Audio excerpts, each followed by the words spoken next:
नवीन हावला घोटाला मामलें निर्वाचन कमिशन द्वारस्थ होती बीजेपी। नवीन निर्वाचन पांठि अनियमितता प्रसंग नहीं राज्य निर्वाचन कमिशन पाखरे दल फेराद होती। मुख्यमंत्री नवीन पट्टनायक विधानसभा सभ्यपद रद्द और 3 वर्ष निर्वाचन लड़े कटकणा लागू दाबी करिछि बीजेपी। पीपुल रिप्रेजेंटेशन एक्ट आधार में आर्थिक अनियमितता अभियोगर तदंत दल दाबी करिछि।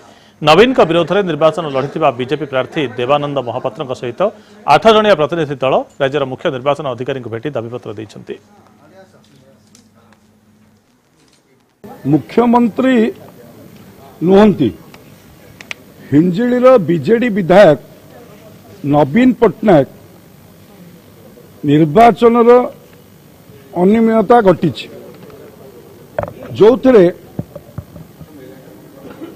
राज्य प्रशासन मुख्यमंत्री को द्वाही दे ए केस को प्रभावित करने पाई कलेक्टर मिसकेस फाइल कर हिंजिलीर विधायक बीजेडी विधायक प्रार्थी नवीन पट्टनायक पीपुल्स रिप्रेजेंटेशन एक्ट अनुजाई आर्थिक अनियमितता होती जहाद्वारा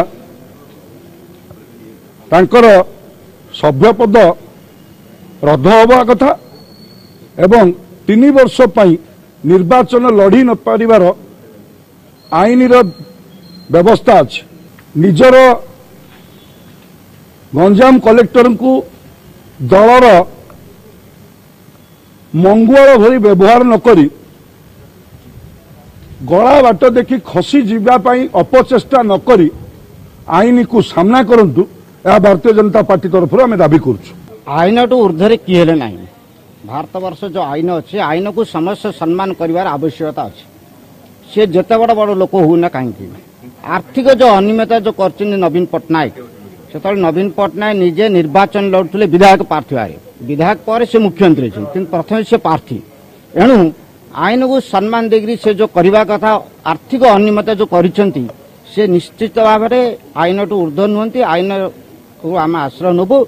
रायबरेली केस जपरी इंदिरा गांधी विलंबित होते सेहीपरि नवीन पट्टनायक निश्चित भाव में विधायक पद रद्द हम।